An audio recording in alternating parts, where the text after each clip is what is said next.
আসসালামু আলাইকুম। এখন দেখবেন সংবাদ শিরোনাম। দেশজুড়ে ভয়াবহ ভূমিকম্প, পুরান ঢাকার বংশালে এলাকায় ভবনের অংশ ভেঙে ৩ জন সহ নিহতের সংখ্যা বেড়ে ৬, অনেকে আহত। করে দেখেছি মনে মাটি কাঁপতেছিল। শুরু হওয়ার পরে আমি বাইরে বের হয়ে গেছি, বাইরে যাওয়ার পরে দেখেছি বিল্ডিং কাঁপতেছে। খুবই আতঙ্কিত হয়ে আমরা দৌড়াদৌড়ি করে একজন একদিকে আমরা ছোটাছুটি শুরু করছি। দেশে ৩০ বছরের মধ্যে সবচেয়ে শক্তিশালী ভূমিকম্প, তথ্য আবহাওয়া গবেষণা কেন্দ্রের ভূতাত্ত্বিক গঠনের কারণেই দক্ষিণ পূর্ব এশিয়ার দেশগুলো বেশি ঝুঁকিতে। এই যাবৎকালের যদি আমি বলি, এই 3 দশকের মধ্যে সবচেয়ে বড় মাত্রার ভূমিকম্প ছিল আজকে। 5.7 মাত্রার একটা ভূমিকম্প হয়েছে। 5 মাত্রার ভূমিকম্পকে সাধারণত আমরা তুলনা করি হিরোশিমা এবং নাগাসাকিতে যে বোমাটা ফেলা হয়েছিল সেই বোমার শক্তির সমান। সশস্ত্র বাহিনী দিবসে শিখা অনির্বাণে শ্রদ্ধা, মুক্তিযুদ্ধে আত্মদানকারী সেনাদের স্মরণ, জুলাই গণ অভ্যুত্থানকে ধারণ করে দেশ এগিয়ে নেওয়ার আহ্বান প্রধান উপদেষ্টার। জুলাই 2024-এ নতুন বাংলাদেশ গড়ার যে সুযোগ ছাত্র জনতার সাহস ও আত্মত্যাগের বিনিময়ে আমরা অর্জন করেছি, সেটাকে কাজে লাগিয়ে আমাদের সুন্দর সমৃদ্ধশালী ভবিষ্যৎ করতে হবে। তুহিন জানাচ্ছিলেন বিমানবন্দর থেকে। গত ৩০ বছরের মধ্যে দেশে সবচেয়ে শক্তিশালী ভূমিকম্প এটি। এর উৎপত্তিস্থল নরসিংদীর মাধবদীতে। এই তথ্য জানিয়েছেন ভূমিকম্প গবেষণা কেন্দ্রের ভারপ্রাপ্ত কর্মকর্তা রুবায়েত কবির।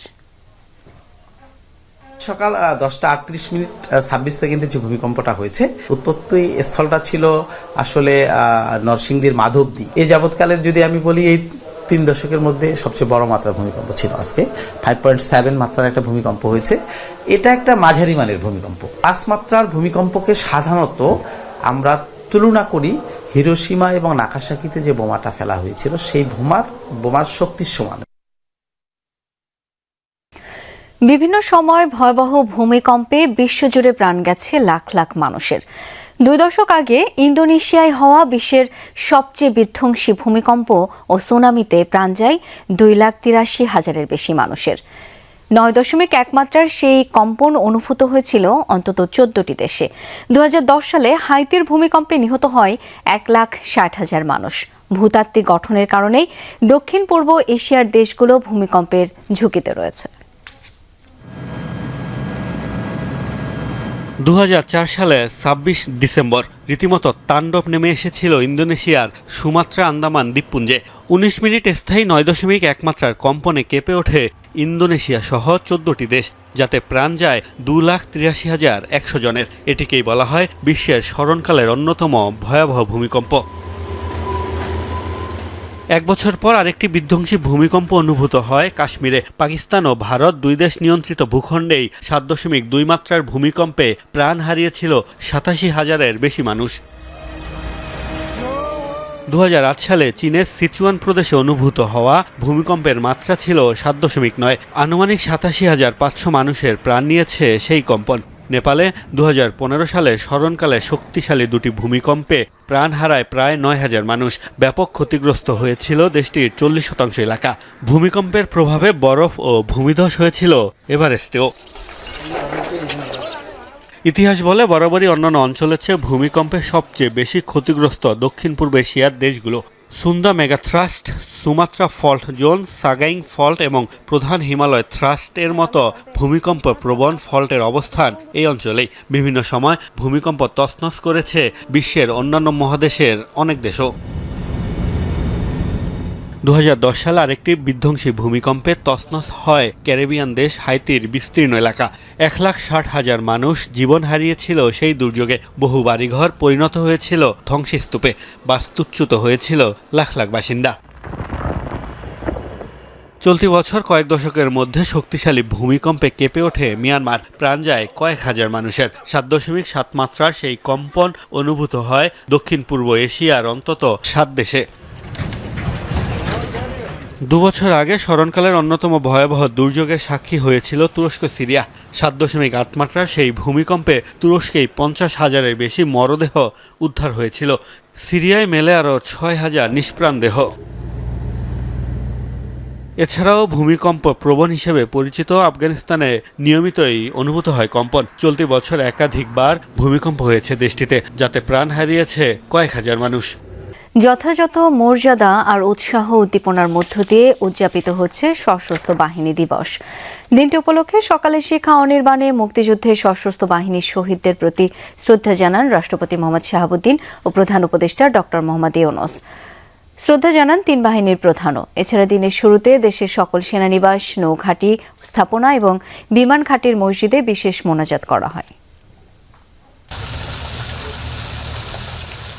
মহান মুক্তিযুদ্ধে সশস্ত্র বাহিনীর যেসব অকুতোভয় বীর সেনানী আত্মাহুতি দিয়েছেন, সেসব সূর্য সন্তানদের প্রতি রাষ্ট্রপতি মোহাম্মদ শাহাবুদ্দিনের এই শ্রদ্ধা নিবেদন।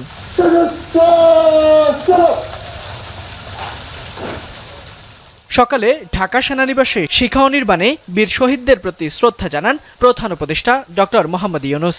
এ সময় বিয়োগলে বেজে ওঠে করুণ সুর। পরে সশস্ত্র বাহিনীর একটি চৌকস দল গার্ড অব অনার প্রদান করেন। মুক্তিযুদ্ধে শাহাদাত বরণকারী সশস্ত্র বাহিনীর সদস্যদের স্মরণে সেনাবাহিনীর প্রধান, নৌবাহিনীর প্রধান এবং বিমান বাহিনীর প্রধান নিজ নিজ বাহিনীর পক্ষ থেকে শিখা অনির্বাণে পুষ্পস্তবক অর্পণ করেন।